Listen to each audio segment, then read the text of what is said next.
estamos recebendo o pastor Alcir, que é missionário da nossa Junta de Missões Mundiais, lá em Portugal.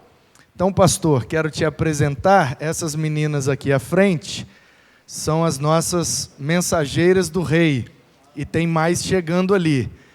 E esses meninos são os nossos embaixadores do rei. Eles se reúnem na quinta-feira, lá nas salas, fazem lá a reunião deles, as crianças vão para o Ministério Infantil e o restante ficamos aqui no templo. Mas hoje, como os embaixadores e as mensageiras são organizações missionárias, então hoje eles estarão aqui para te ouvir e que a sua vida possa inspirá-los, que eles sejam missionários, realmente embaixadores e mensageiras do rei. Bênção. Tudo ok aí? Tudo alright? Então vamos lá. Pastor Alcir, se apresente aí para os irmãos, falando o seu nome, de onde você veio, onde você nasceu, em que igreja você se converteu, como que aconteceu isso, como que você foi vocacionado, um pouco da sua vida antes de você ser um missionário. Sou casado com a Ana Cláudia, minha esposa, Ana Cláudia de Teresópolis, região serrana do Rio de Janeiro. Nos conhecemos juntos em missão. Então, a nossa identidade está aí, não é? Nós sempre pedimos a Deus que nos dê pessoas que sejam bênção, não é? E eu pedi a Deus que você fosse uma pessoa que tivesse o mesmo sentido de vida que eu, não é? E o Senhor ouve as nossas orações, viu? O Senhor é sempre atento às nossas orações, Ele quer sempre o bem para nós. E me deu uma esposa, né, que além de linda, é missionária. E eu agradeço ao Senhor por isso. E nessa... glória! Muito mais do que eu mereço, né? E nessa caminhada, então, juntos, não é? Há 19 anos juntos, servindo ao Senhor, Deus nos presenteou com duas grandes bênçãos, que é o Lucas. O Lucas é o nosso filho, o nosso primogênito. O Lucas completou 16 anos, faz 17 anos esse ano. Então, nunca me imaginei ter um filho com 17 anos, né? Mas está aí. Né? Então, estamos juntos. O meu acabou de fazer 17. Olha só, então tem que pegar uns conselhos contigo aí. Acho que você pode me dar uns conselhos bons aí, não é? E a minha filha Ana, que completou 13 anos agora no começo de março, né? Então, assim, eu fiquei triste por... Bênção está aqui, mas longe do aniversário da minha filha, que fez 13 aninhos. Eles estão lá em Portugal agora, né? E nos podem talvez não ouvir agora, mas vão ver depois. Eu sempre mando beijo, amo vocês, estou com muita saudade, não é? Mas nós servimos ao Senhor juntos ali, não é? Eu no Rio de Janeiro, minha família sempre foi de uma tradição religiosa católica, não é? E com toda aquela tradição, eu tenho um avô português e aquela coisa toda, né, que veio de Portugal e tudo mais. Então, toda aquela tradição religiosa que fazia sentido para a gente em algum momento da vida, né? Mas, de repente, não passou a fazer mais sentido. Chega numa altura da nossa vida que a gente começa a lidar com tantas coisas que, se a gente não tem uma experiência real com o Evangelho, poucas coisas divinas ou de Deus fazem sentido para nós. Por exemplo, quando você começa a se deparar com tanta mudança dentro de você, né, do seu coração, você começa a ter tantos desejos e quer construir uma identidade de querer fazer coisa, mas às vezes alguém te diz que você tem que, olha, calma aí, tem um Deus lá em cima, que está de olho em você, né? Calma, cuidado. Mas também quando você começa a lidar com as durezas da vida, né? Com as durezas da vida, e você não consegue mais associar, poxa, Deus é bom, dizem que Deus é bom, mas tanto sofrimento nesse mundo, tanta tristeza, tanta desgraça nesse mundo. Quer dizer, a gente começa a encher a nossa cabeça de dúvidas, não é? Que chega uma hora que eu fiz o seguinte, falei, olha, eu conheço e reconheço que o Senhor existe, que o Senhor é Deus, mas fica o Senhor lá no seu cantinho, ou lá no céu, vai tratar de outras pessoas que têm mais problemas do que eu, e me deixa quieto aqui. Já me deu saúde, já me deu, não é, condições de viver a minha vida, valeu, obrigado, vai tratar de outras pessoas e me deixa aqui, não é? Que é lugar confortável, né? A gente vive do nosso jeito, fazendo as nossas coisas. Mas quando a gente começa a viver com aqueles dramas na vida da gente que a gente não consegue resolver, né? Quando você está na adolescência e você tem um sentimento que você é um super-homem, você pode tudo, né? Você resolve tudo, tudo para você é fácil, né? Tudo para você resolve rapidinho. Mas quando você começa a lidar com situações que não sabe como resolver e não encontra quem pode te ajudar. E um dia, um amigo meu me convidou para uma igreja de crente, e era uma igreja, na verdade me convidou para jogar futebol, né? Para jogar futebol. E eu fui com ele, joguei futebol e tal, E depois ele me convidou para ir para a igreja, né? Eu tinha outras razões para ir para a igreja, além de estar ali com meu amigo, né? Tinha ali outras coisas ali que me levaram para a igreja. Uma menininha. Vamos mudar de assunto, né? Mas então, um dia cantaram naquela igreja. Essas meninas são iscas de Deus, rapaz. Olha só, nunca ouvi essa frase, tá vendo? Tem umas meninas bonitas que é um ministério de evangelismo da igreja. Deus deu beleza como dom para o evangelismo, né? Exatamente. Legal. Mas eu ouvi uma música que foi a primeira vez que cantou na igreja aquela música. A primeira vez. Eu lembro das pessoas dizer assim, olha, é a primeira vez que nós vamos cantar, ninguém conhece ainda, mas aos poucos vamos conhecendo. Que dizia, tu és soberano sobre a terra, sobre o céu, tu és Senhor, tu és tremendo. Tudo o que existe e acontece, tu sabes muito bem.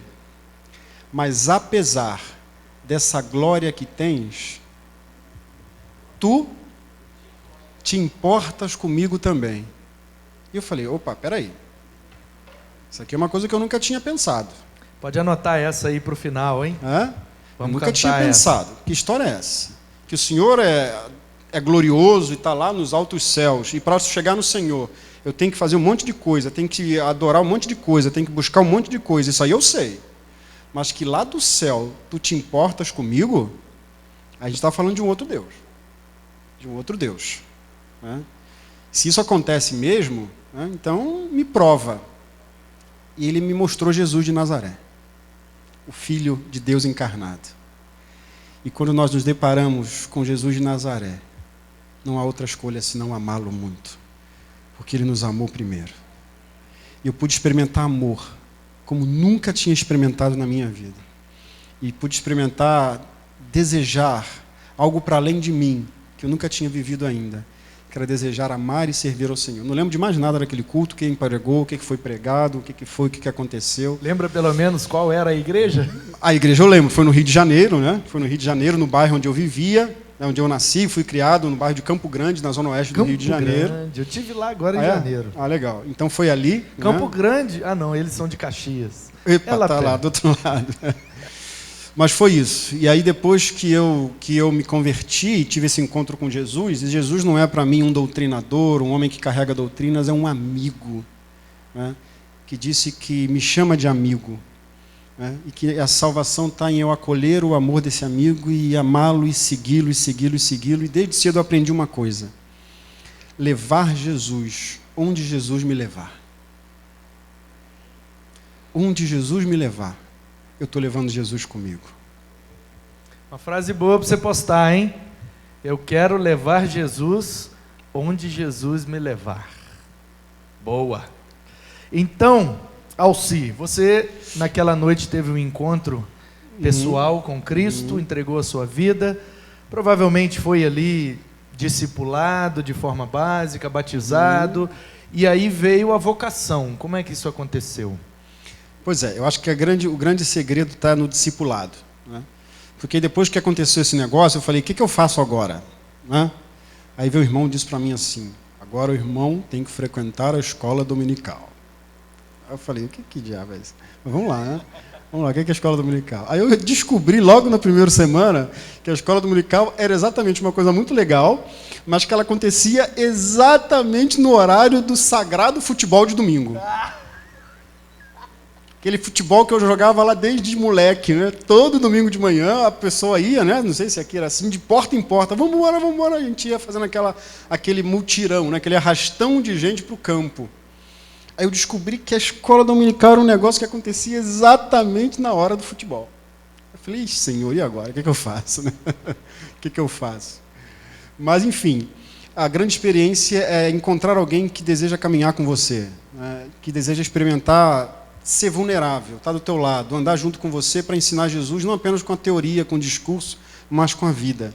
Eu tive o privilégio de ter alguém que fizesse isso comigo, que escolhesse caminhar comigo, não como um professor que me ensinava coisas, mas como um amigo que me ensinava a ser discípulo. Eu fui discipulado, e o discipulado sempre me empurrando para amar e servir as pessoas. Sempre. O que eu tenho é maravilhoso demais, eu não posso guardar comigo. O que eu tenho é bom demais, mudou a minha vida. Me fez enxergar a vida de uma maneira que eu nunca tinha enxergado ainda, é bom demais, eu não posso guardar isso comigo. É egoísmo, isso não combina com Jesus. Daquele que morreu na cruz por mim, deu a sua própria vida e me convida simplesmente a repartir a vida que eu tenho com os outros. Não é? Eu gosto muito da ideia de que cristianismo é eucarístico, né? Ou seja, é partilha do pão, é partilhar a vida, né? Porque era assim na época de Jesus, né? Na Palestina, eu estou aqui ensinando coisa, né? Enfim, mas na Palestina 90% do alimento era pão, e o pão era partido com todo mundo. Por isso que Jesus fala que é o pão da vida. Esse pão deve ser partido com todo mundo, né? Com todo mundo, dividido, partilhado. Só um parêntese, né? Quando chega em Roma, o pão começa a ter preço. Mas antes, com Jesus, o pão era para todos. Lá depois o pão começa a ter preço. E quando o pão da comunhão, da partilha, começa a ter preço, se torna mais o pão de organizações do que o pão de Jesus de Nazaré, que é para todos. Então eu fui aprendendo desde cedo no discipulado que eu deveria viver o melhor. Eu deveria fazer o melhor da minha vida. Se você está estudando, tenta fazer o melhor. O tempo que você vai gastar para fazer mais ou menos e fazer o melhor é o mesmo. Então faz o melhor, que você honra o Senhor com isso. E fazendo assim, sempre querendo amar e servir as pessoas. Então a ideia de leva Jesus onde Jesus me levar. Opa, Jesus me leva para o trabalho. Eu quero ser um bom profissional, para testemunhar a minha integridade. Mas eu quero também amar e servir as pessoas que estão ali. Deus me leva para a escola. Deus me coloca na minha casa com pessoas que não aceitam muito bem a nossa conversão, uma família católica e tal. Amar e servir essas pessoas. Mostrar Cristo para elas. Então, eu fui discipulado e a minha ideia sempre foi essa. Eu preciso dividir isso com todo mundo. Com o máximo de pessoas. Amando e servindo. E daí veio conhecer a possibilidade de participar de projetos, de ouvir missionários e coisas maravilhosas que os missionários faziam lá. E eu ficava, uau, que coisa legal. Que coisa maravilhosa, a gente está abrindo mão de tanta coisa, né? Para estar num lugar servindo a Deus, estar lá com seus filhos, amando e servindo as pessoas. Então isso foi me dando cada vez mais vontade de ser assim, vontade de fazer para Deus. Até que um dia ele me chamou para alguma coisa diferente, né? Alguma coisa diferente. E assim, eu não sou daqueles que, de repente, confesso para os irmãos, viu? Que parece aquela coisa, a sarça arde, e de repente eu vejo um anjo no céu que chega e fala, Alcir, meu servo, tu serás um missionário. Comigo não funcionou assim, não. Eu vejo gente que funcionou assim, digo, aleluia, glória a Deus, força aí. Mas comigo foi meio no Deus, o que o senhor quer? Sabe aquele negocinho que você quer para você? Eu quero para mim, para você e para as pessoas. Sabe os dons e talentos que eu estou te dando? Não é para você ter um bom emprego, não é para você ter uma boa carreira, é para você fazer de tudo isso um instrumento para alcançar as pessoas. Tudo bem, Deus, mas o que isso significa? Se doar em favor dos outros. Se doar em favor dos outros. Eu vou te dando. Vou te dando para você repartir. Eu vou te dando formação, vou te dando capacitação, vou te dando recursos. Mas se você começar a reter para você, vai ter problema. Reparte, divide. Porque quanto mais vazio você tiver, mais pleno de mim você vai estar. Então, eu encontrei em Deus a possibilidade de viver uma vida com sentido nele. Aliás, eu acho que é legal, pastor, essa ideia de vocação, né? Porque a gente vive aqui no Ocidente a ideia de que vocação é uma função. O sujeito que é vocacionado para isso, para isso. Tem a vocação de pastor, uma vocação religiosa. Aí quando fala de médico, não, ele tem ali um talento, ele tem ali um trabalho.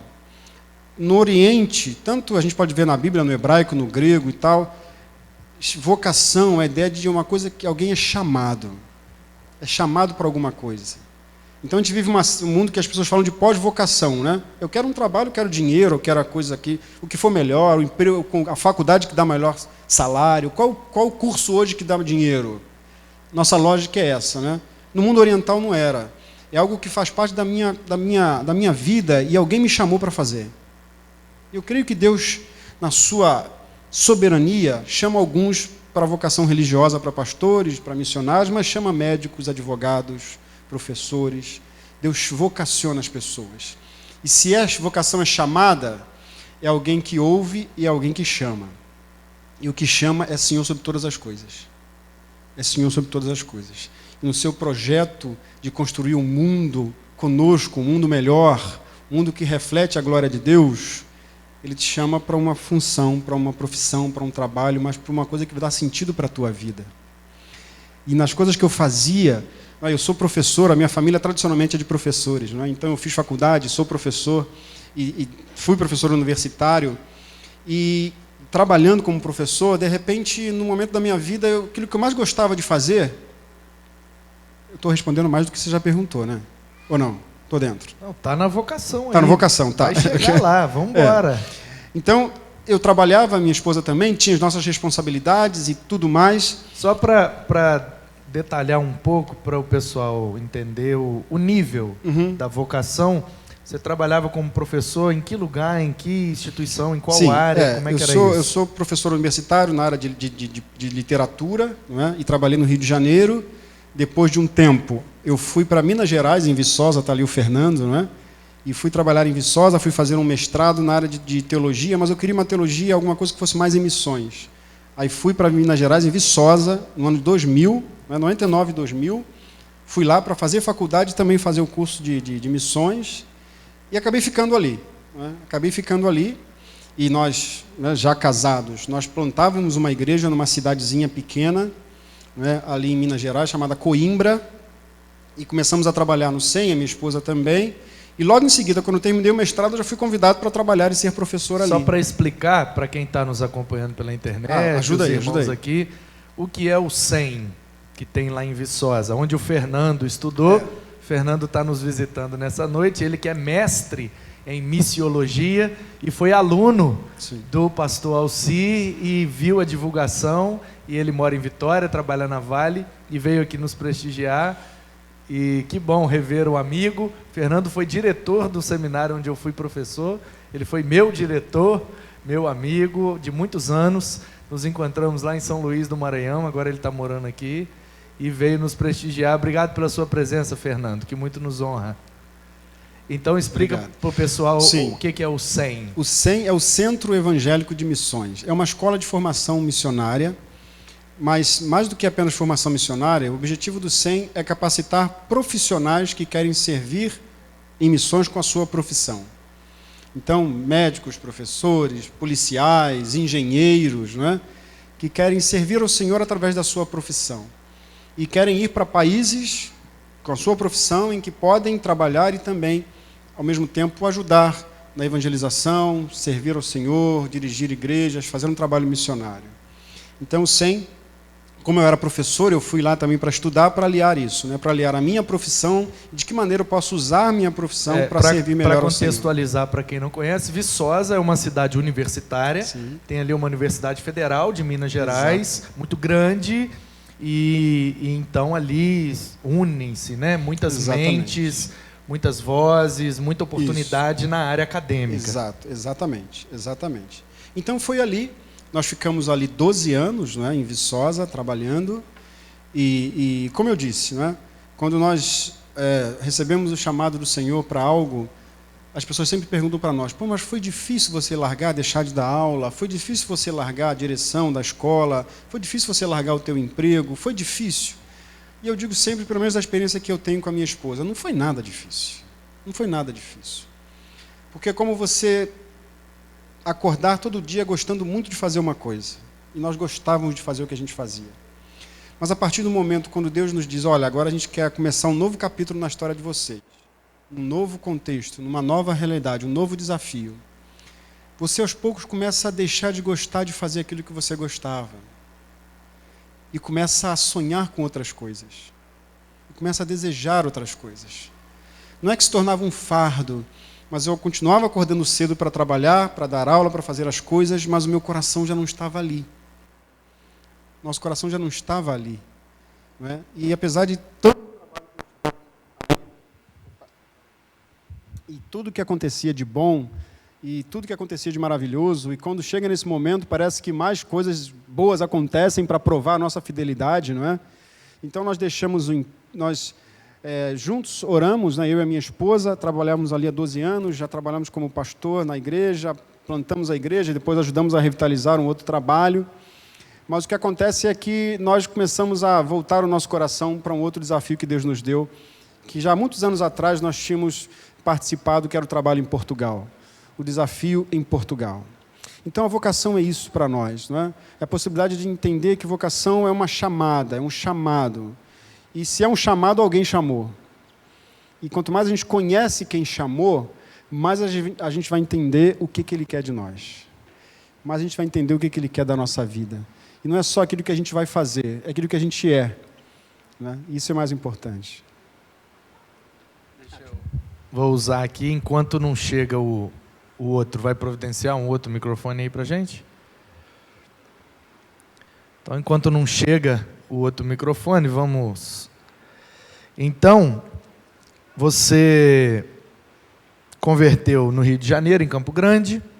Ali foi discipulado, se envolveu com voluntariado na igreja e foi sendo discipulado até que foi para Viçosa e lá se envolveu com a formação acadêmica na área da teologia, de missões, e foi dali então que você foi rumo à junta e a esse projeto de ir para Portugal. Ok, então estamos entendendo, amém? Então vamos dar continuidade. E aí chega o desafio de ir para Portugal. E aí quais são os desafios, quais são as dificuldades? Tem que deixar o país para trás, a família para trás e vamos embora para um outro continente, milhares de quilômetros. Quais são os medos, as dúvidas sobre esse processo de ida para Portugal? Essa é a parte mais né, palpitante da coisa. Foi isso mesmo, né? Nós tínhamos... Tudo funcionava muito bem, a gente trabalhou muito, sofreu muito, as coisas estavam funcionando bem onde nós estávamos. E Deus falou, opa, agora é uma nova história. Poxa, Deus, poxa, agora? Sério? É uma nova história. E quando nós recebemos o chamado de Deus para Portugal e oramos e buscamos a direção de Deus, não é?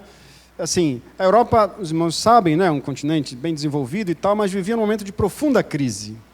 Portugal estava numa crise econômica muito grande naquele momento. Né? Então, muitos brasileiros que viviam lá voltavam para cá. Agora está inverso, né? Agora tem muitos brasileiros voltando para Portugal, voltando para a Europa. Mas antes era assim, muita gente vinha para cá, a crise econômica era muito grande. E quando a gente tinha conhecimento da realidade do evangelho na Europa, aí é que você fala, poxa Deus, é sério isso? Quantos por cento de evangélicos em Portugal hoje em dia? Portugal hoje não tem... assim, cristãos evangélicos não chega a ter 0,5% da população. 0,5%?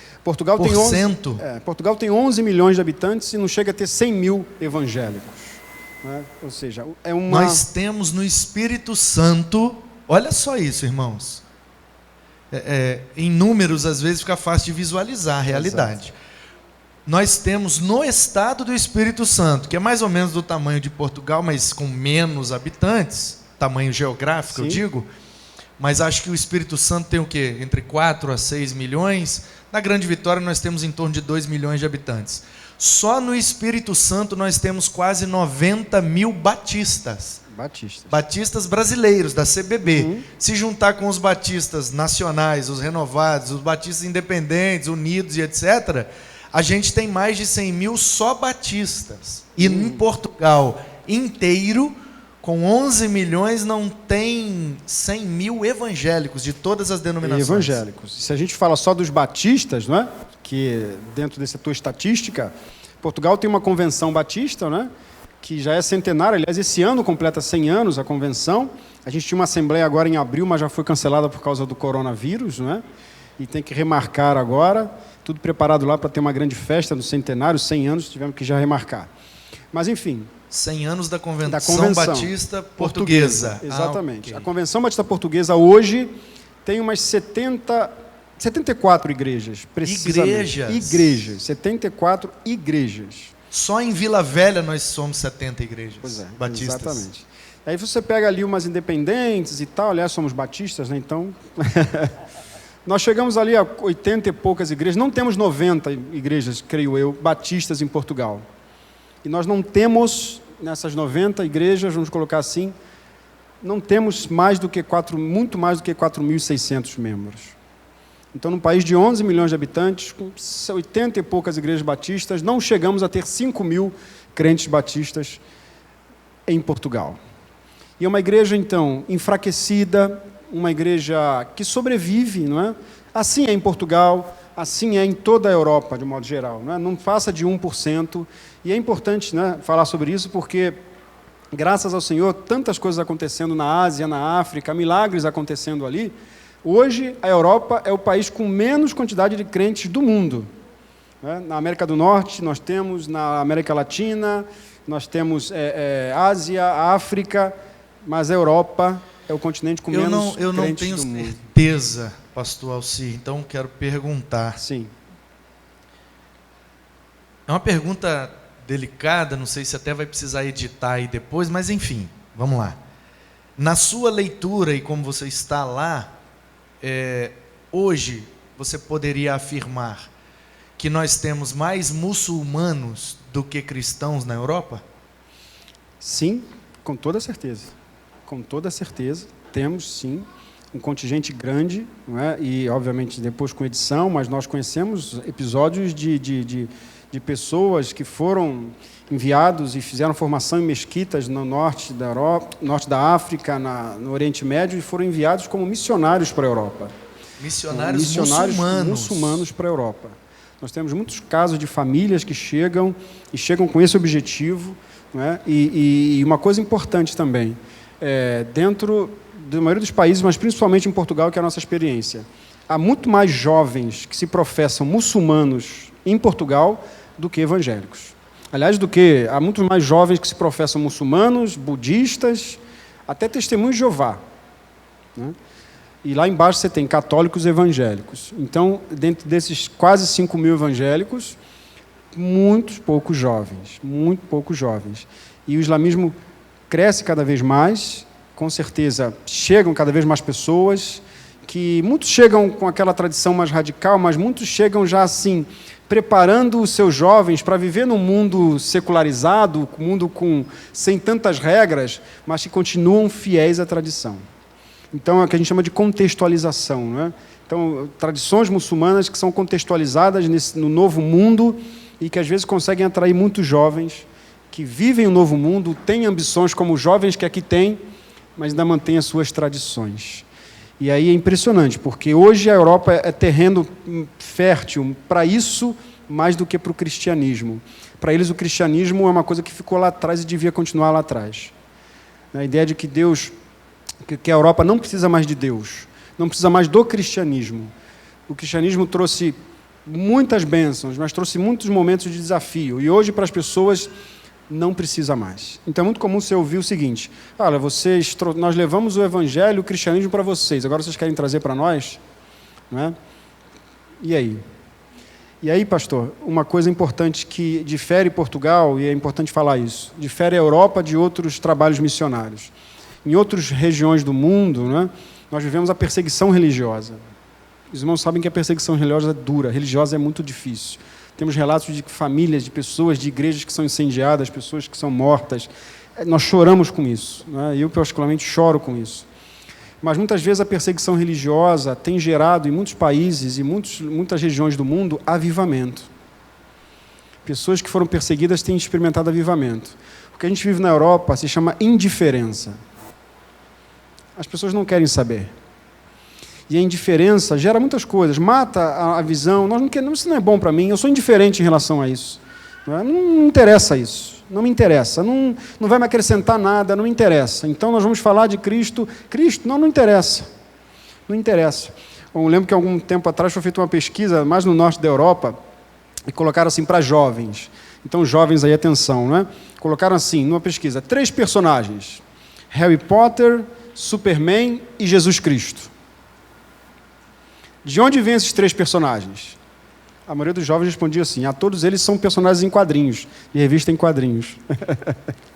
Aí colocavam assim, sei lá, um outro personagem qualquer, aí vamos continuar com os mesmos: Harry Potter, Superman, Davi. Quem que vocês acham que está na Bíblia? A maioria das pessoas colocou Harry Potter. Os jovens nunca leram a Bíblia, nunca entraram numa igreja, não têm a mínima ideia do que está se falando. Eles não andam pela rua e veem a mecânica Shekinah, ou a padaria Betel, ou as igrejas. Não existe isso no seu contexto. Muitos deles nunca entraram numa igreja, não sabem o que significa, nunca leram a Bíblia. Na escola, nunca ouviram falar acerca disso. Então, nós temos gerações que têm sido criadas sem um vestígio de cristianismo. E muitas vezes os pais não querem que os filhos saibam nada de cristianismo.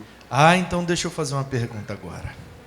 Pergunte. Aproveitando que o senhor é acadêmico na área da teologia, de missiologia, estudou teologia, conhece a história da igreja, dos avivamentos, e por estar na Europa, certamente conhece a fundo a Idade Moderna e seus reflexos na Europa, que é o seu berço.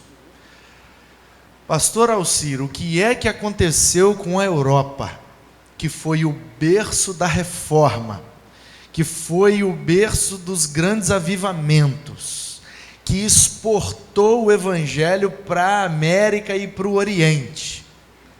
O que é que aconteceu com a Europa? 200, 300 anos depois desses grandes movimentos, está vivendo essa realidade que alguns chamam de pós-cristã. Estão depois da era do cristianismo, já passaram, o cristianismo é considerado um passado da Europa.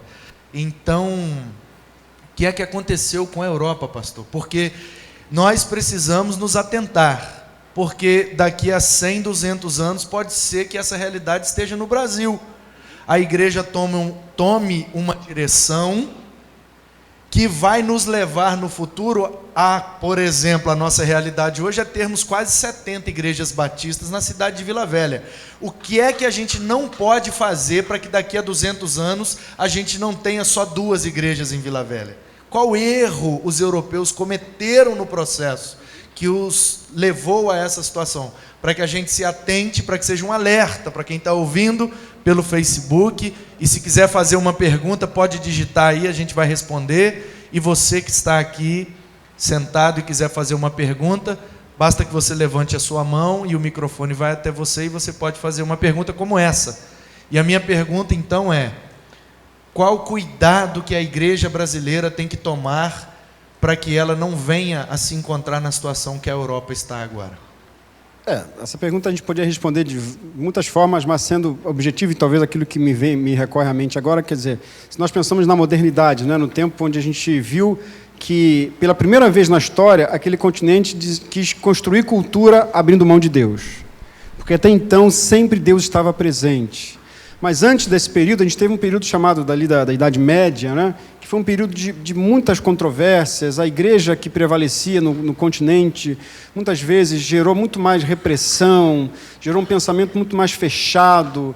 Não é? Tudo que se pensava acerca de desenvolvimento, de pesquisa, de ciência, tudo ficava debaixo da autoridade da igreja. Uma igreja que acabou por oprimir, durante muito tempo, toda a sociedade, não é?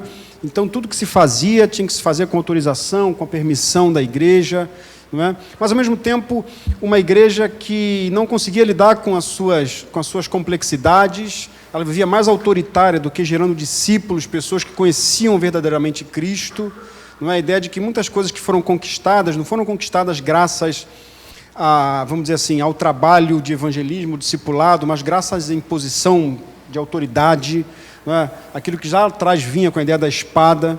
Não é? Isso provocou, por exemplo, o que a gente conhece como a Reforma Protestante, não é?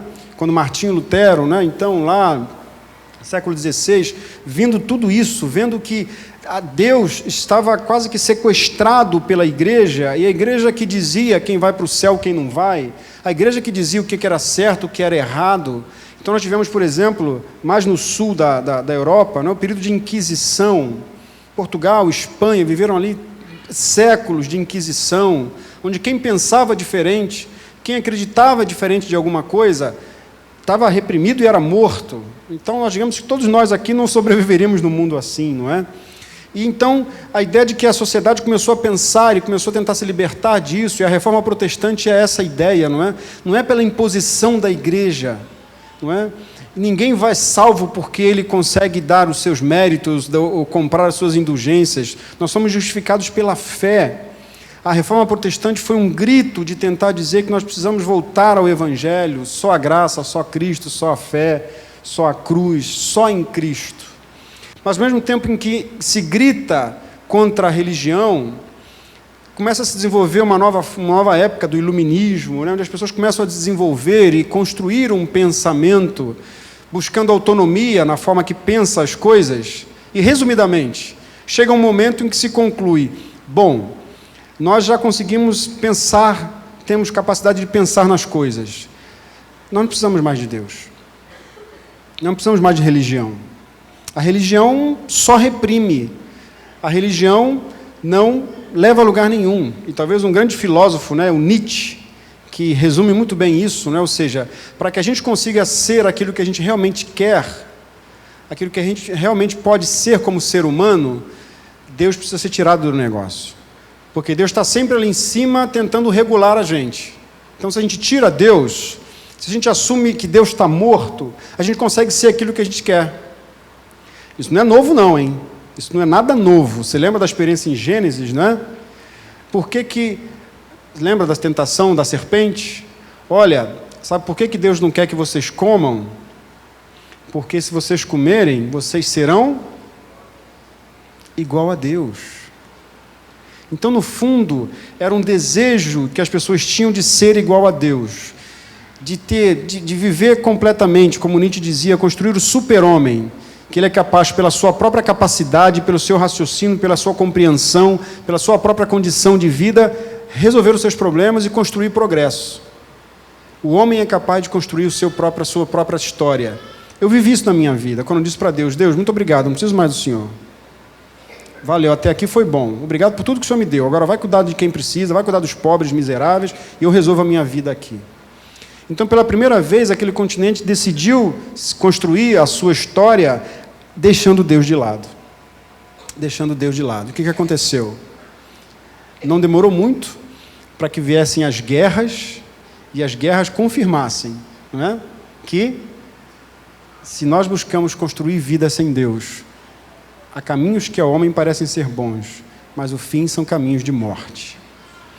E o que aconteceu foi que quando nós abandonamos Deus, nós abandonamos quem de fato nós somos criados para ser. Né? E aí começamos a abrir mão de coisas que nos sustentam enquanto seres humanos. A família, o amor, a fraternidade. Não é? E começamos a abrir mão de tudo aquilo que nos constrói como pessoas, como seres dignos. A solidariedade, a justiça. E quando acontece isso, nós não só abandonamos Deus, mas abandonamos quem nós nascemos para ser. E a minha preocupação, quando eu vejo essas discussões que surgem mais uma vez na história, já surgiram várias outras vezes, sobre a identidade de gênero, sobre o valor da vida humana, o aborto, a eutanásia, ninguém vale nada, as pessoas são coisas. Nós somos devotos do Deus dinheiro, de Mamon. Não é? Nossos templos hoje são os bancos. E a nossa liturgia é o trabalho. Trabalha. E o outro não importa, o outro é problema para mim. Então, se vai cometer aborto, não tem problema, não era ainda. Não é? Eutanásia, tudo bem, morre, já passou. Não é? A identidade de gênero, essas coisas todas, essas doutrinações todas. Queridos, a Europa viveu isso durante séculos e séculos e construiu gerações durante séculos, fundamentado nessa desconstrução toda. Se a gente não atentar que os nossos filhos, os nossos netos podem nascer no mundo sem nenhum valor, e eles não vão ter o que a gente tem hoje. Não vão ter. E o que aconteceu naquele continente é que as igrejas, ou as liberais do norte, que não quiseram saber mais de Deus, ou as fundamentalistas do sul, que achavam que só colocando as coisas no rigor construíram as coisas boas, ambas se afastaram de Deus. Ambas se afastaram da cruz. E um continente sem cruz é um continente de morte. Então é um continente desenvolvido, de progresso, de cultura, de muita coisa boa, mas que abandonou a cruz.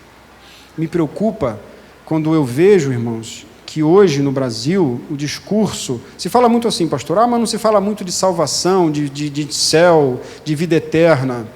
Tudo bem. Até aí a gente pode até, ok, mas me apavora que as pessoas não sentem falta da mensagem da cruz na igreja. Nós passamos celebrações e mais celebrações centradas na igreja, centradas em nós, e não pregamos a mensagem da cruz. E se tiramos a cruz do centro da nossa existência, a Europa vive assim hoje. Uma igreja sem cruz, né? E um mundo sem redenção. Quem quiser salvar a sua vida, perdê-la. Um continente sem cruz, um continente morto. Curioso que a cruz é um símbolo que para eles aponta para a morte, mas para os que creem, aponta para a vida. Para a vida. Muito paradoxal e ao mesmo tempo, né? É a simples e cruz, profundo. Né? A loucura da cruz, diria Paulo, né? Muito, muito bom. Eu tenho uma última pergunta da minha curiosidade e eu gostaria que alguém quisesse fazer. O Paulo Assis já levantou a mão, o Josias vai levar o microfone, caso alguém tenha, depois do Paulo Assis é só se manifestar. E a Gislândia está coordenando ali o Facebook, caso alguém que está nos assistindo pelo Facebook queira fazer uma pergunta, é só colocar aí nos comentários que vai chegar aqui para nós também. A minha pergunta, pastor Alcir, é com relação ao preconceito que existe. Porque quando eu já recebi aqui vários missionários nesse formato de talk show, e quando vieram os missionários que foram para a África, aí fica aquela comoção, ai, pobreza e miséria, e aqueles testemunhos, os do Oriente Médio, por conta da perseguição. Agora, você foi para a Europa, você está no primeiro mundo. Portugal, apesar de não ser o grande país economicamente top da Europa, está na Europa, você está do lado da Espanha, da França, você pega um trem, um avião rapidinho, você está ali na Europa, e até eu, para ir para a Europa, fazer missões na Europa, eu garanto que um monte de gente aqui pensou isso, como eu também penso em várias ocasiões. O cara fala, eu vou ser missionário na Disney.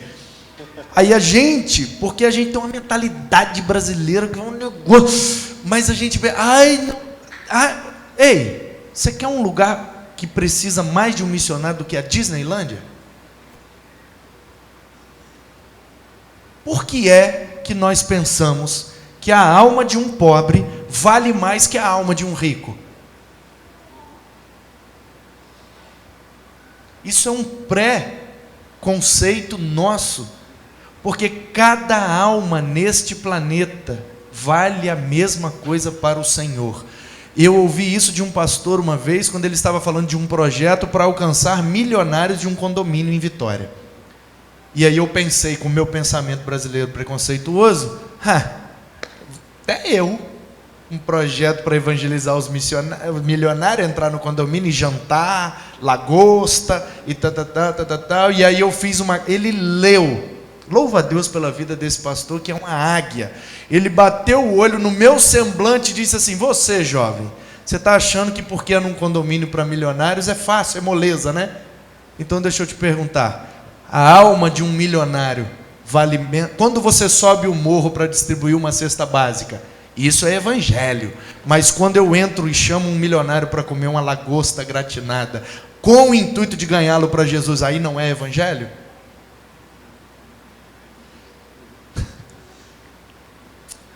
Então, eu já dei uma lapada para não te deixar na função de fazê-lo, porque eu prefiro fazer.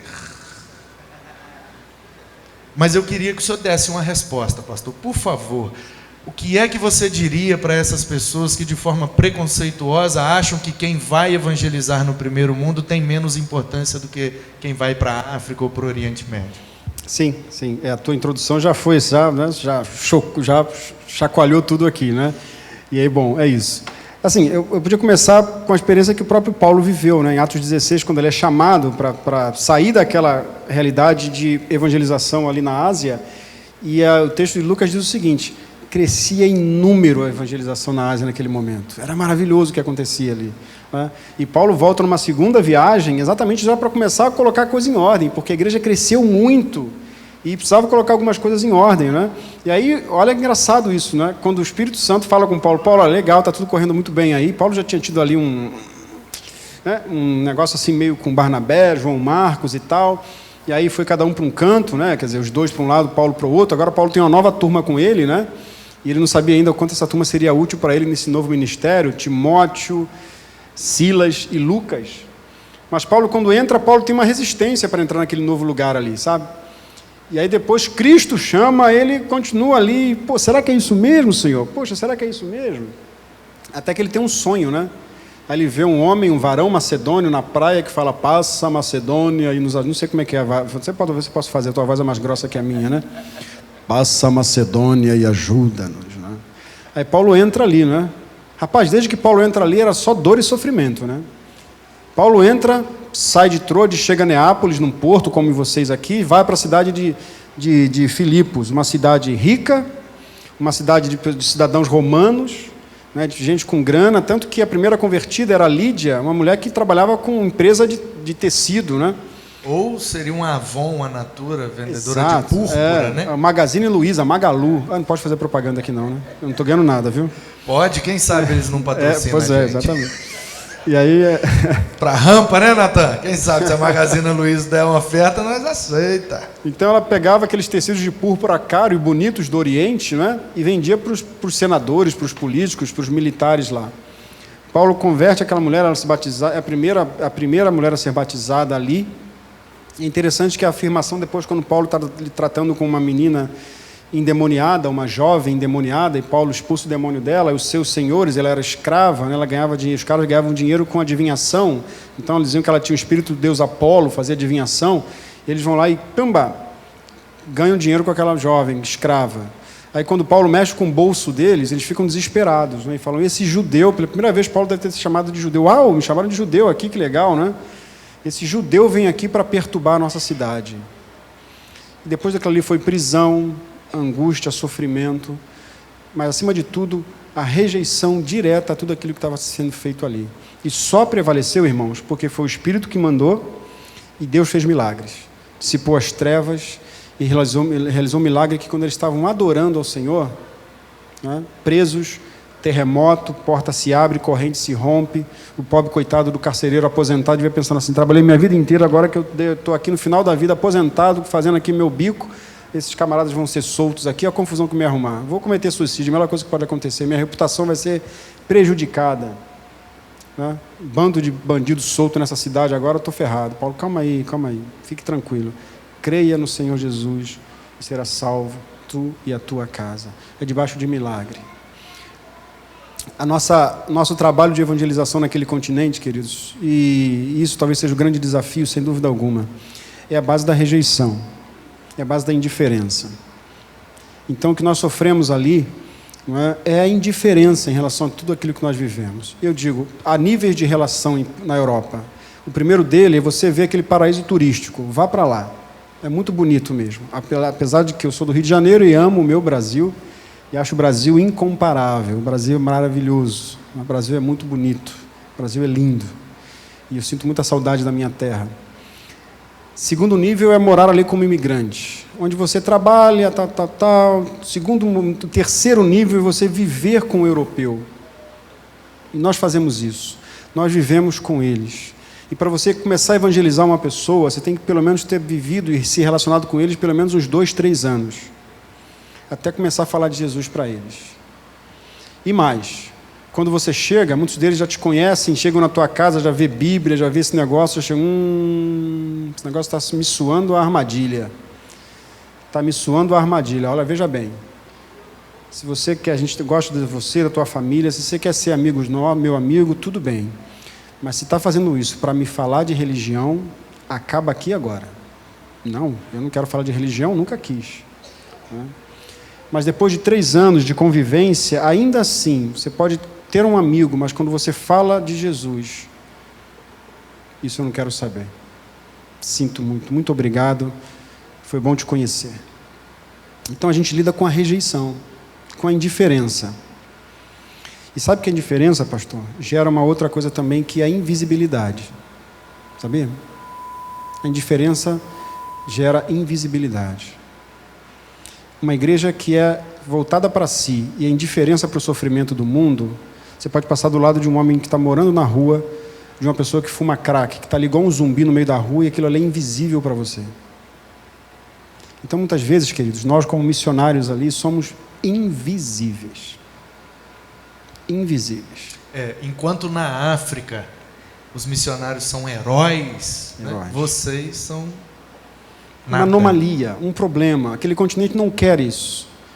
Nós podemos trabalhar com africanos, portugueses, africanos, brasileiros e imigrantes, mas nós fomos chamados para trabalhar com os nacionais.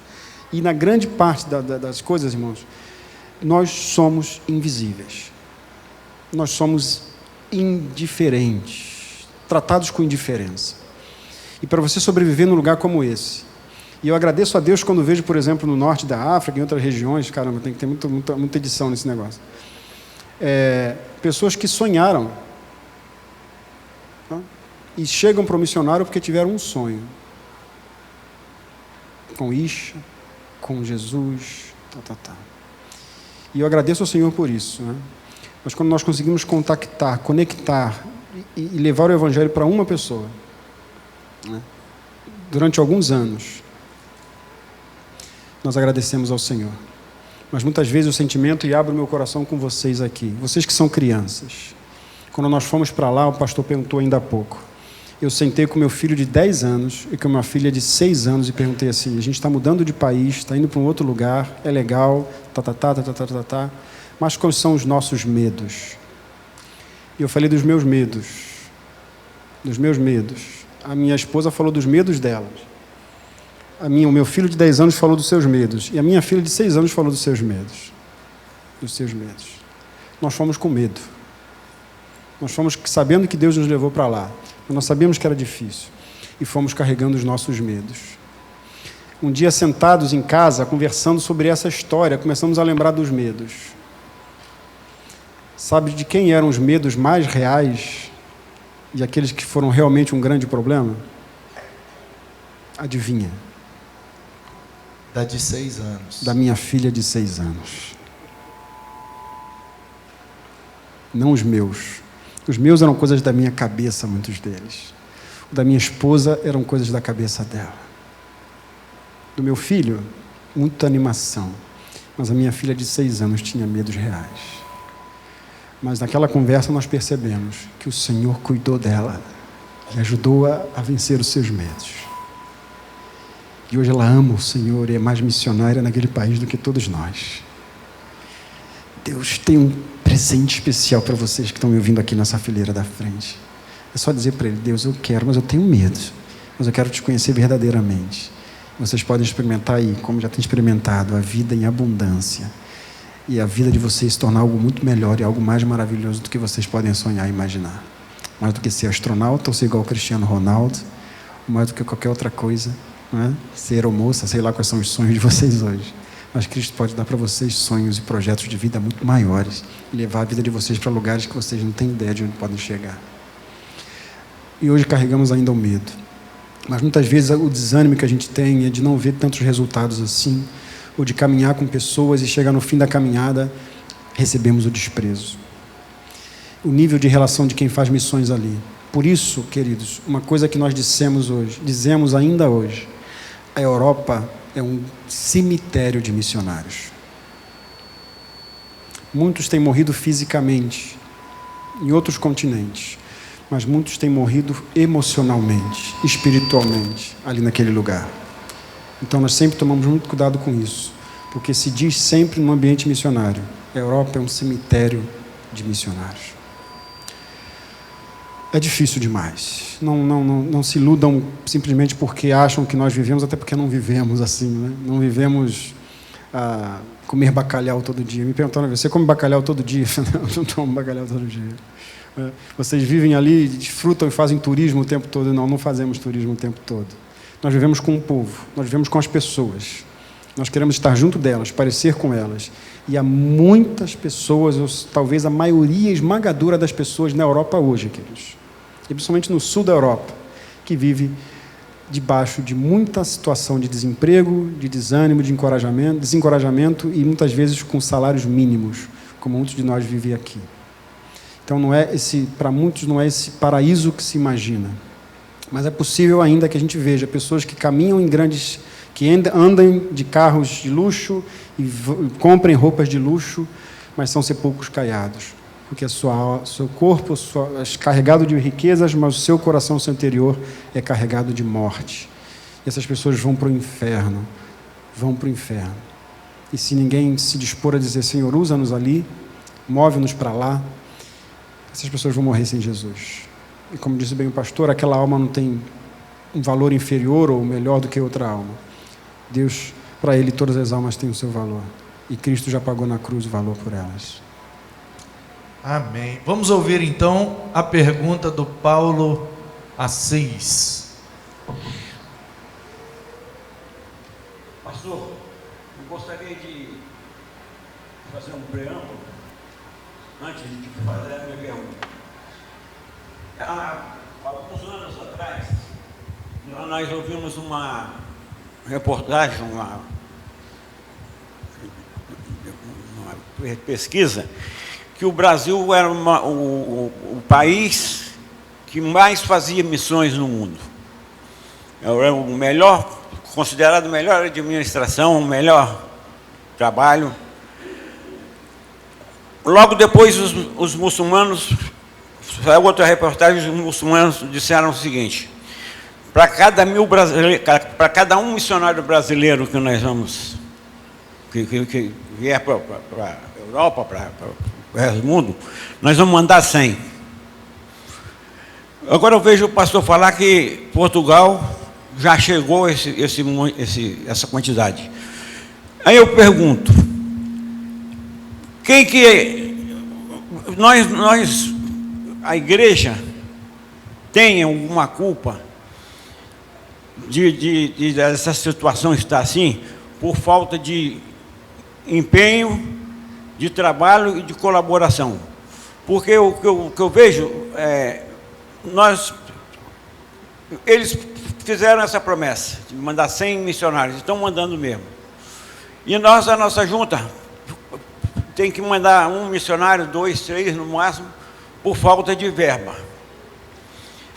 Aí eu pergunto à igreja do Senhor hoje, se nós não abrirmos o bolso para missões, se nós continuarmos achando que 2, 3 mil reais resolve a situação, nós vai ficar pior do que Portugal. Eu pergunto, a igreja tem responsabilidade nessa situação ou não? Pode responder, pastor Alci, e na sua resposta, coloque também os números. Quantos missionários nós somos hoje ao redor do mundo? Quantas igrejas plantadas, administradas? Qual é o resultado real em números da Junta de Missões Mundiais brasileira hoje?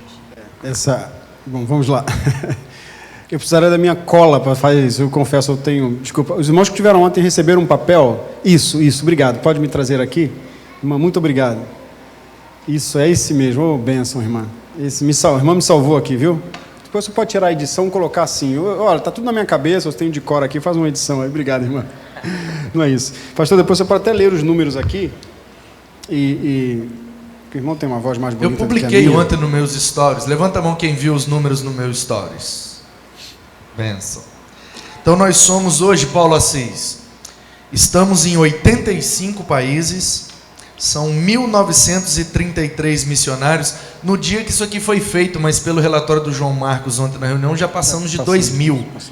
Então, mais de 2.000 missionários, 146 voluntários enviados, porque esses 2.000 são sustentados, mais 146 voluntários.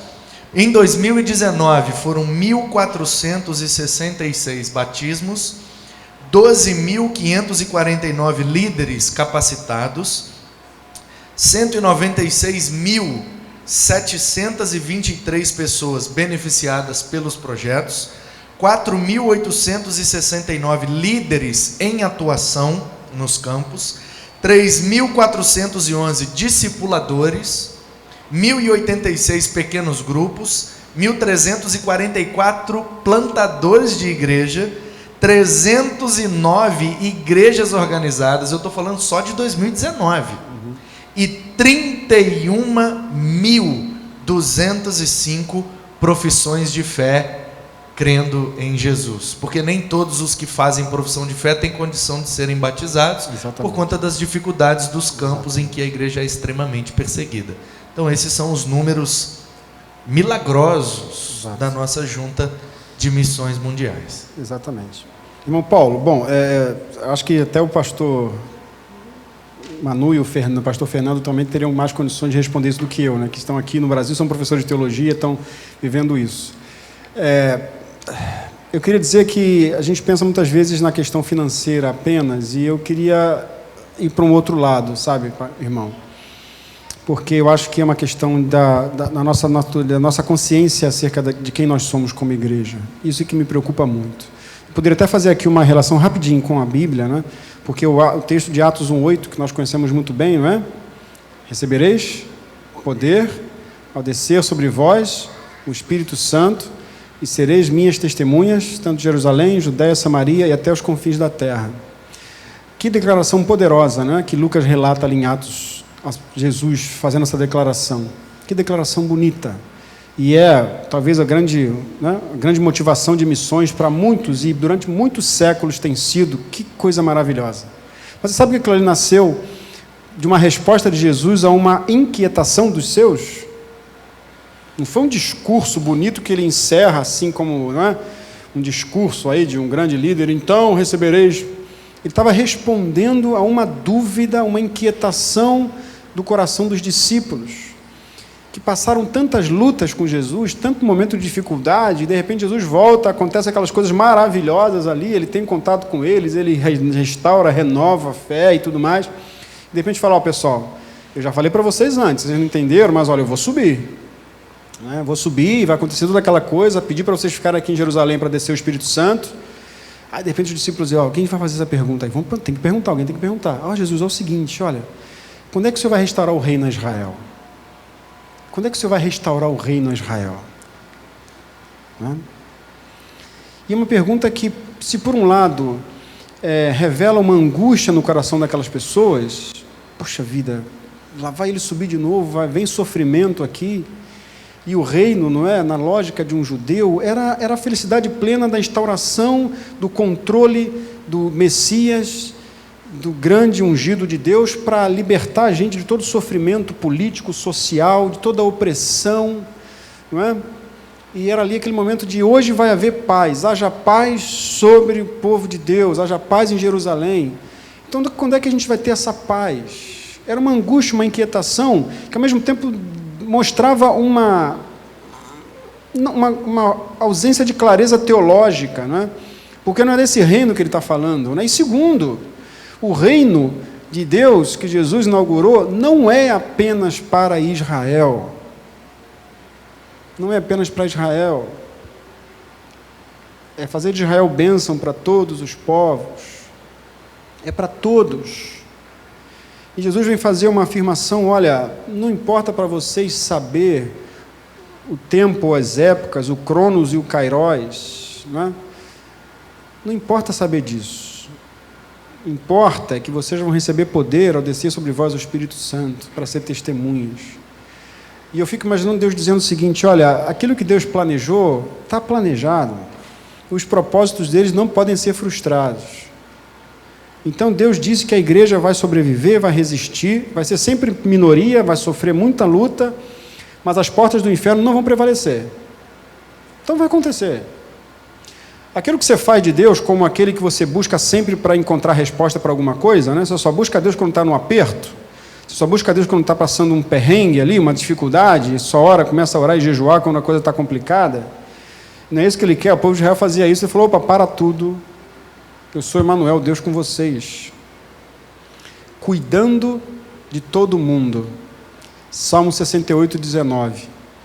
Bendito seja Deus, que diariamente leva as nossas cargas.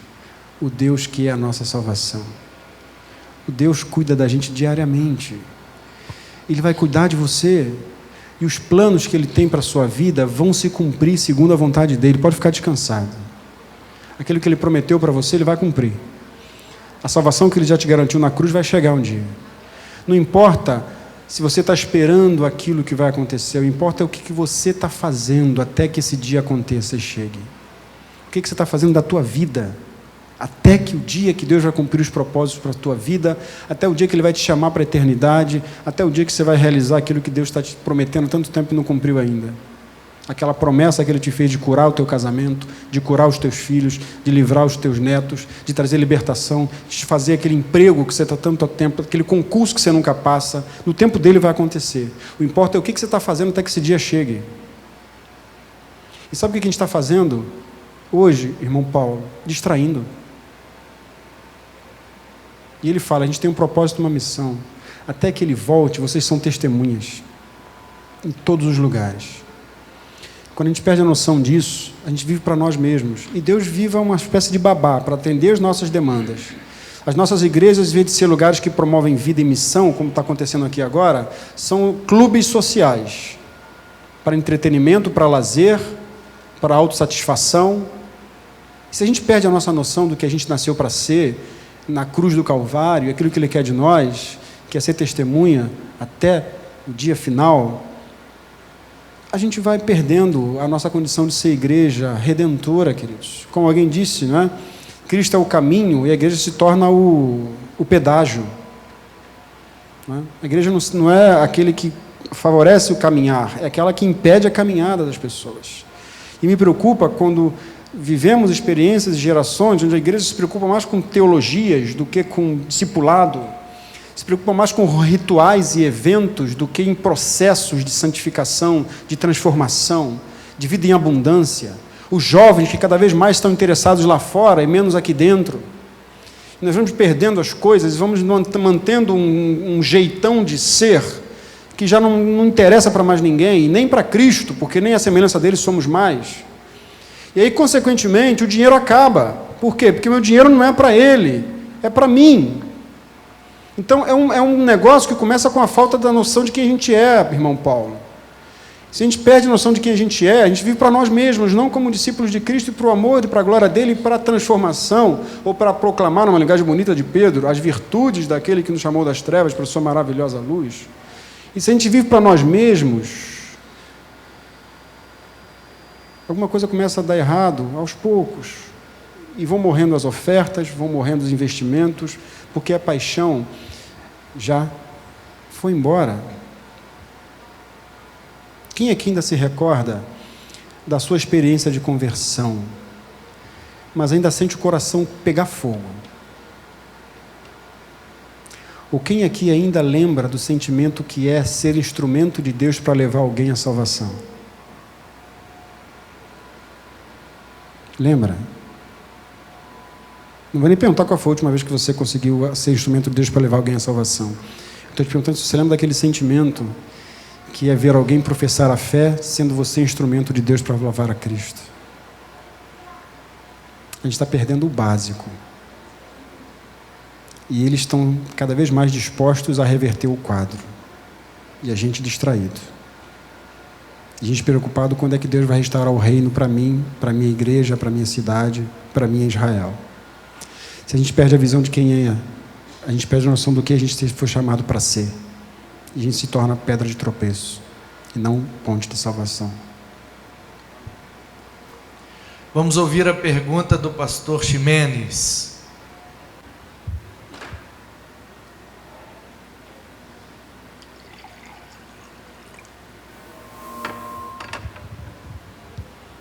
Eu fico de frente para todos. Pastor, eu tinha que ser missionário. Uma ocasião, cheguei a me apresentar à Junta de Missões Mundiais. Mas não era o momento. Quando eu pastoreava, pastor Fanini, Niterói, eu fui à Europa 1 mês, a trabalho da Junta de Missões Mundiais, 1 mês. Tenho experiência guardada até hoje do que passei ali. Com $1 no bolso, passando fome, não tendo o que comer, literalmente. A carência era muitíssimo grande. Fomos em 30 pastores, inclusive Eli Fernandes e o irmão Estevão, fazia parte da caravana. Preguei em quase todas as igrejas da Europa, 13 países, pregando. Tive o privilégio de ter mais ou menos 300 decisões tem notado até hoje. Mas a carência é muitíssimo grande. Os missionários sofriam demais. Guerra. Em Angola, em Luanda, perto do aeroporto, aviões levantavam carregados e jogando bombas em todas as ruas de Luanda. E o pastor da igreja, primeiro de Luanda, pedia que a gente se escondesse. Para lá estavam nossos missionários, passando problemas seríssimos com a nação, ou as nações. Quando o pastor lhe perguntou sobre o que aconteceu com a Europa, o berço do evangelismo no mundo, foi declínio espiritual realmente do povo, abandono de Deus, abandono. Eu fui no tempo de Spurgeon, não tinha uma alma, a não ser o zelador que abriu a igreja, e eu entrei, fui no púlpito, botei as mãos no púlpito, olhei toda a bancada, nenhum sequer,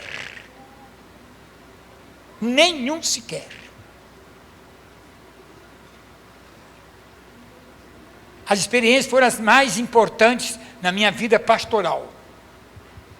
Eu fico a pensar os missionários como sofrem, padecem e correm risco toda hora, todo momento. Foi o que o pastor João falou agora, terça-feira, na primeira de Guarapari. E realmente, nós batistas brasileiros precisamos interceder mais, viver mais missões como igreja e individualmente. Amarmos missões mesmo. Minha esposa foi missionária nas missões nacionais. Está ali. 1 ano e pouco, não é? 2 anos. Quando solteira ainda. Então, é uma experiência tremenda. Então, o abandono, o descuido, o desprezo da palavra, isto é o motivo para que a nossa denominação possa ser visitada por altos e baixos. Infelizmente, é verdade. Temos que ter muito cuidado. Que Deus abençoe o seu trabalho em Portugal. Conheço Portugal também. Passei por lá. Conheço. Deus abençoe a sua vida, pastor. E esposa e filhos também. Conte com nossas orações. E que esta igreja, pastor Manu, ame missões, amando missões, quem sabe, mandando missionários para lá também. Mandando missionários. É verdade. Eu já era, não posso mais. 85 anos não tem jeito mais. Mas quem é novo, se apresente para missões e Deus proverá o sustento e a manutenção e o trabalho. Amém? Amém. Isso é uma pergunta ou uma aula? Não. Obrigado, experiência pastor. para os missionários que vivem lá. Muito obrigado, pastor Ximenes. Obrigado. Josias, leve o microfone, por favor, lá atrás ao nosso missiólogo, mestre Fernando. Ele tem uma pergunta para o seu ex-professor. Que bênção viver Amém. esse momento aqui. Um homem de Deus, Fernando. Amém. Muito feliz aqui com o pastor Manu, né, com essas aberturas assim para missões. Acompanho um pouco, né, à distância. Tenho percebido o envolvimento do pastor Manu com missões. O pastor Alci está muito bem fisicamente, né, melhor do que eu, jogando muita bola aí, né, fechando a boca. Bacana. Duas coisas. Uma, eu acho que foi você que contou a história da dificuldade que você teve, pastor missionário Alci, quando você foi, né, para fazer o primeiro curso de missões, que todo mundo tinha um problema, né? Eu vivi um problema que a igreja não podia investir em mim porque estava construindo. Aí tem um que tem um problema, não vou investir em você que vai para estudar missões porque tem que comprar Kombi. Aí eu acho que você tem uma história bacana sobre isso. Você que contou que não investiram porque foram construir a garagem da Kombi? Foi, exatamente. Então eu queria que você contasse essa história aí, né, para ver a dificuldade, né, que os missionários, os que têm chamado missionário, vivem, né, às vezes na igreja. Queria que você falasse disso aí. E uma coisa que eu percebo da pergunta que o pastor Manu fez, o que aconteceu com a Europa, a gente vê que no Brasil as pessoas trabalham muito. No mínimo, de segunda a sexta, acorda 4, 4h30 da manhã, chega em casa 18, 19 horas, no mínimo. Alguns vão sábado adentro. Então, assim, devido ter que trabalhar muito, né, nessa loucura toda, a vida espiritual vai ficando de lado, né? E também, às vezes, o jovem cresce na igreja, vai para a universidade e lá vira a cabeça, né, e não quer saber do evangelho porque bebeu de outras fontes lá. E não tinha sustentação e abandona a fé. Isso, assim, eu percebo que acontece no país, né, no Brasil. Aconteceu, na sua percepção, ou acontece, né, na Europa, em Portugal, né, onde você tem estado, sobre isso eu queria fazer essa pergunta, né? O que a gente está vivendo tem nos afastado do Evangelho, porque a gente não tem tempo para orar, ler a Bíblia na igreja, às vezes porque de muito trabalho, às vezes porque da escola, e contar a história aí da dificuldade quando você começou a sua carreira missionária. Obrigado, Fernando. Que prazer revê-lo, querido. Fernando é um homem de Deus mesmo, e assim, tive o privilégio de partilhar com ele um tempo de convivência ali no SEM, e crescer também com ele. Sabe assim, a gente que é professor, um parênteses aqui, viu, irmãos? E assim, eu sou já por vocação e por família, né? Da tradição de família. A gente conhece os alunos, né? Os alunos acham que conseguem dar a volta nos professores, né? Isso assim, né? Igual o filho que acha que dá a volta no pai, aquela coisa toda. A gente conhece os alunos, né? A gente sabe assim, a gente sabe quem pode chegar em algum lugar, a gente sabe quem pode dar muito futuro, né? Então assim, a gente sabe que eu sou daqueles que acham assim, esses aqui não tem jeito, esses que não tem jeito a gente tem que investir mais para ser igual e dar oportunidade para todo mundo, né? Mas tem alguns que você sabe assim que tem muito potencial, muito futuro. Então vale a pena você puxar mais ainda para que ele solte, quando ele saia e seja bênção, não é? E o Fernando é um desses que passou ali no SEM. Um homem com um potencial, com uma capacidade, com uma visão e com um coração muito temente a Deus. Então isso a gente puxava, né? Vamos lá, puxava o Fernando, porque a gente sabia que o Fernando vai mais longe, e vai mais longe, e vai mais longe, né? Então tem coisa que a gente sabe, né? Tem laranja que a gente não aperta muito, que sabe que não vai dar muito caldo, né? Mas tem umas que você pega e você fala, vou apertar bem que aqui vai sair um caldo. Deu caldo. Esse é um homem de Deus mesmo, um homem de Deus, que foi um privilégio conviver com ele, e quero que a tua trajetória nessa nova fase aqui seja de bênção, viu, querido? Seja de bênção. É assim que acontece, né? A gente brincava na época do seminário, né? Dizia assim, o aluno que tira nota 10, viu, pastor Ximenes? Tirou nota 10. Esse aí vai ser pastor de primeira igreja. Né? O sujeito que tem nota ruim, isso vai virar missionário, né? Isso vai virar missionário, né? Então, assim, é bom aluno, é pastor de PIB. Mais ou menos vai virar missionário, né? Eu não sei se tive um bom, mas não sei a minha história. Mas a gente sempre sobreviveu assim, não é? Não sendo prioridade. É impressionante como as coisas que o Senhor celebra, como um jovem que aceita o chamado de Deus, em meio a tantas e dezenas de ofertas do mundo, decide, escolhe servir ao Senhor e amar o Senhor, é tratado muitas vezes como sendo, tá, vamos ver se dá ou se não dá. Né? Quando uma igreja não tem pessoas como prioridade, né, ela trata coisas como aconteceu comigo, né, que eu no seminário, a minha oferta da ajuda do seminário foi, a igreja fez um parque, um estacionamento, né, e ok, estacionamento bonito, bem feito, né? Mas depois percebeu que o estacionamento não tinha cobertura.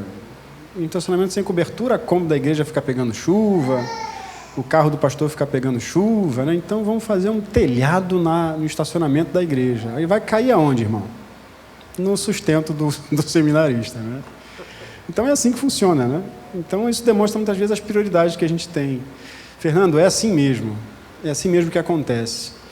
Assim, já foi a época, né, que a gente ficava orgulhoso, e eu não vivi muito essa época não, mas ouço essa história, talvez o pastor Ximenes viveu com certeza a ideia de que assim, o meu filho quer ser pastor, quer ser missionário, e os pais choravam, né? Que bênção! Hoje, se meu filho quer ser missionário, chora, mas chora de desespero, né? Meu Deus, não, filho, que isso, filho? Pastor, pelo amor de Deus, pastor, não, pelo amor de Deus, vai ser médico, vai ser engenheiro, né?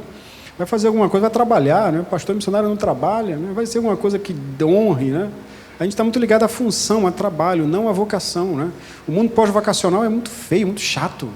muito triste, muito mecânico. As pessoas não se apaixonam mais pelas coisas que fazem, né? Aí quando você chega e encontra um médico que te trata com amor, você coloca no Facebook. Coloca Facebook, mas não, no Instagram. Fui tratado tão amoroso naquele UPA, é UPA que tem aqui? Né? Que virou exceção. As pessoas que são vocacionadas, deveriam ser para cuidar das pessoas, tratam da gente como bichos, nem bichos, né? Como coisas. E quando um deles trata a gente bem, a gente fica, uau, né? Que homem é esse? Que mulher abençoada, até ora por ela. Por quê? Porque se tornou exceção quem vive uma vida vocacional, que não faz apenas porque tem dinheiro, porque tem um bom emprego, porque tem aquele engenheiro que vibra e que não aceita em hipótese alguma que sua obra seja superfaturada ou que seja feita com migalhas, para que daqui a 2 anos fique todo rachada. Que não faça uma obra com areia e sei lá o quê, né? Com metade, eu não entendo nada disso. Né? Que faz com a madeira que não deveria ser feito, da maneira que não deveria ser feita. O que é isso? O que é isso? Eu gosto, o Fernando já deve ter ouvido essa ilustração no seminário. Estou falando para cá. Controla aí, pastor, que eu vou falar muito, né? Que se perguntava lá na Idade Você Média. veio lá de Portugal para... Que se perguntava assim, lá no começo, nos primeiros séculos, né? Como é que a gente podia descobrir que um artesão, que um carpinteiro era cristão? Lembra dessa história? Vou pegar uma cadeira aqui. Como é que eu posso descobrir? Vai fazer barulho aí, né?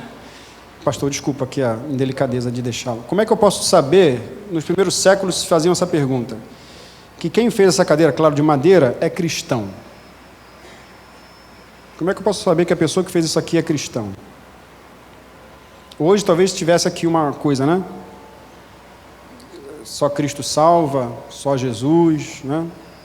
Se Jesus voltar, essa cadeira vai ficar vazia, né? Sei lá, uma coisa aqui, venha para Jesus, embaixo, Igreja Batista do Garanhuns. Se dizia o seguinte, a maneira como nós sabemos que uma pessoa que, por exemplo, um artesão, um carpinteiro, especificamente, que fez essa cadeira era cristão, se dizia o seguinte, é simples.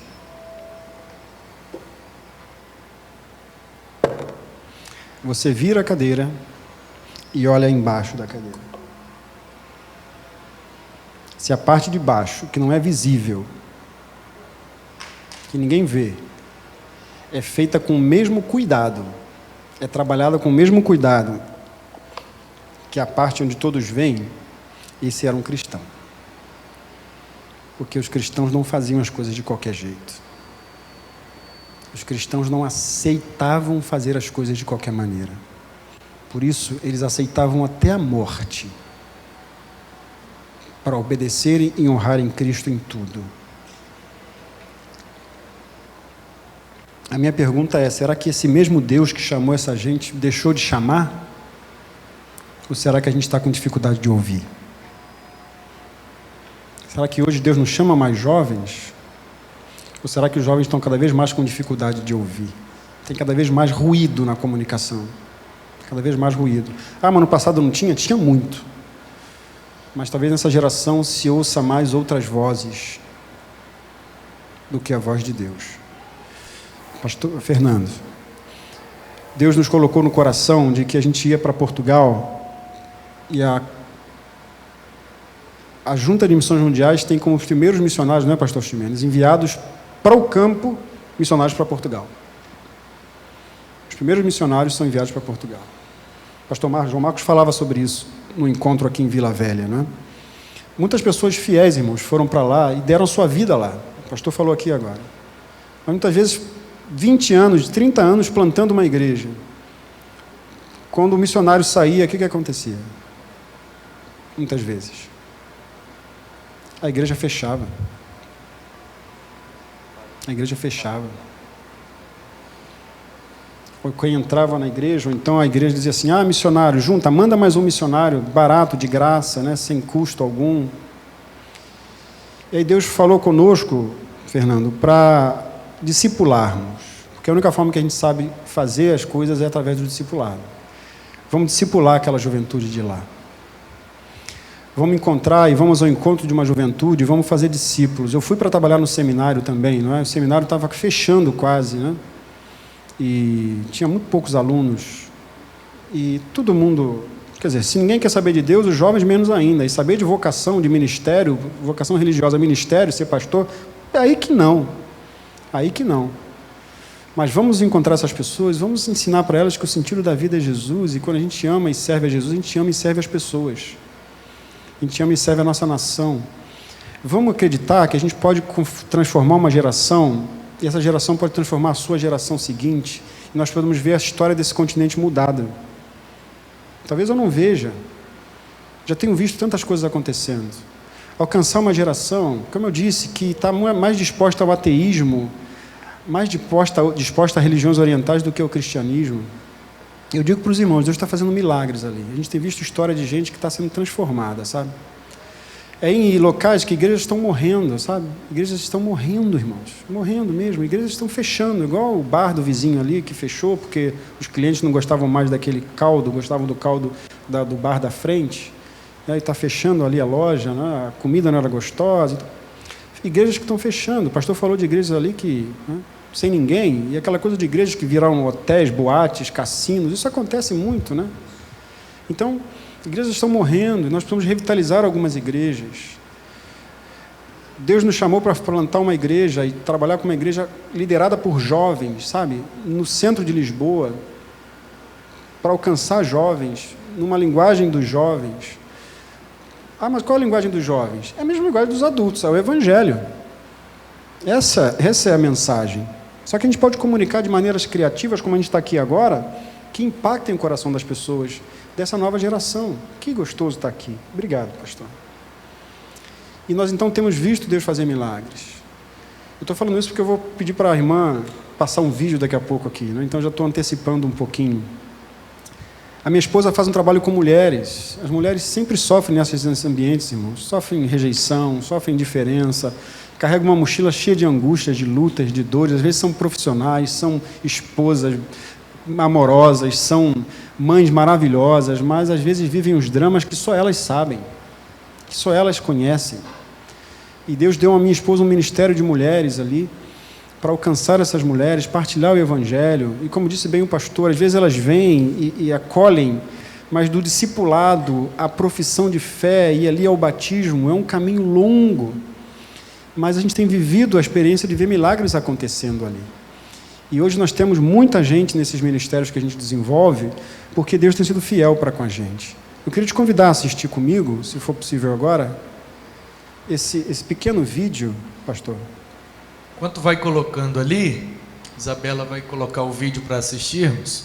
Estamos falando de missões e o pastor Alci foi professor do Fernando. E para inspirar você, eu queria dizer, já que ele nunca falaria, da experiência do Fernando. O Fernando foi chamado para estudar missões e fazer missões. A igreja dele não apoiou, ele era de Anchieta. Sabe o que é que ele fez, irmãos? Ele trabalhava na Samarco, com um bom cargo, um bom salário.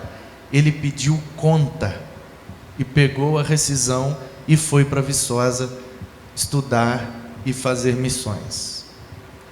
E depois voltou sem o apoio da igreja, desempregado, e teve que recomeçar a vida do zero e viveu experiências maravilhosas com Deus através dessa atitude.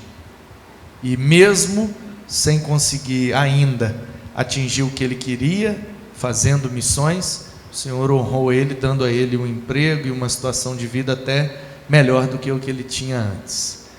Então, que fique aí para nós esse exemplo, né? Atitudes missionárias, atitudes que vão gerar o reino de Deus sendo implantado através das nossas vidas, como o pastor Alci está fazendo lá em Portugal. E agora a gente vai assistir esse vídeo e ver um pouco do que Deus está fazendo através da família dele.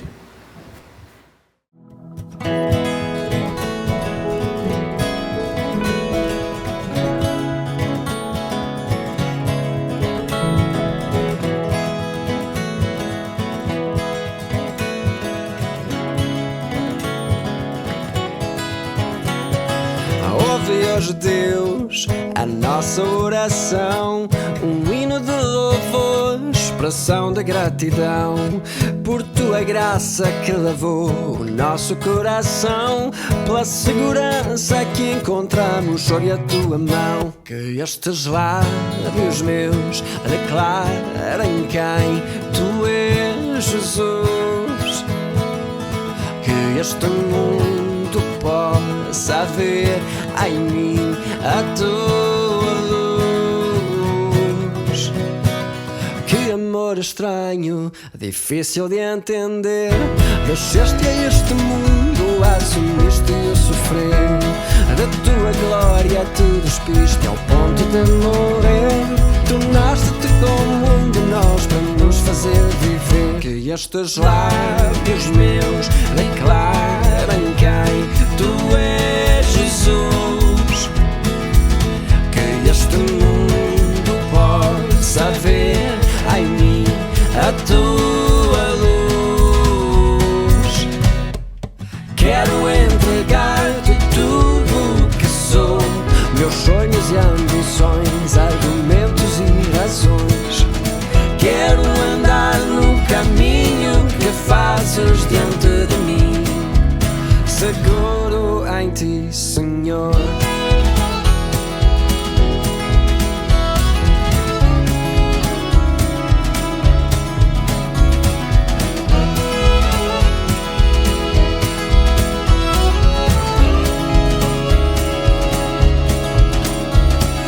Força, que poder, és Deus Criador. Todo o universo rende a ti o seu louvor. E que humildade incrível revelada nesse amor que te trouxe a esta terra, Jesus, meu Salvador. Que estes lábios meus declarem